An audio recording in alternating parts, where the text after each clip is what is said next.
নারায়ণগঞ্জে বিএনপির অফিসের ভাড়া চাওয়ায় দোকান মালিক জাহাঙ্গীর ভূঁইয়াকে পিটিয়ে হত্যার অভিযোগ উঠেছে বিএনপি নেতাকর্মীদের বিরুদ্ধে। দুপুরে ২৫০০ উপজেলার সালমদি এলাকায় এই ঘটনা ঘটে। স্বজনরা জানান, গত বছর বিএনপি অফিস করার জন্য জাহাঙ্গীরের কাছ থেকে অফিসটি ভাড়া নেন তোতা মিয়া। সকালে বকেয়া ১০,০০০ টাকা ভাড়া চাইতে গেলে জাহাঙ্গীরের সাথে তোতা মিয়ার কথা কাটাকাটি হয়।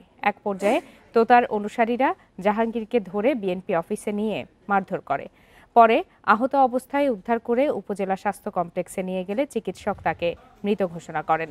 ঘটনার পরই পলাতক রয়েছেন ওয়ার্ড বিএনপির সাবেক সাধারণ সম্পাদক তোতা মিয়া। এ ঘটনায় আইনগত ব্যবস্থা নেওয়া হবে বলে জানিয়েছে পুলিশ। সকালে 10টার দিকে গেছে ভাড়া আনতো, গেছে পরে ভাড়া খুঁজছে পরে হারা কত মিলা বাইরে মারছে। দোকান ভাড়া চাওয়াকে দোকানটা বোধহয় আবার পার্টি অফিস, একটা রাজনৈতিক দলের পার্টি অফিস, সেই ভাড়া বোধহয় বাকি ছিল কিছু, এই ভাড়া চাওয়াকে কেন্দ্র করে মারপিটের ঘটনা হয়েছে। এই ভদ্রলোক বোধহয় মারপিটের ঘটনাতেই হাসপাতালে আনার পথে মারা গেছেন আর কি।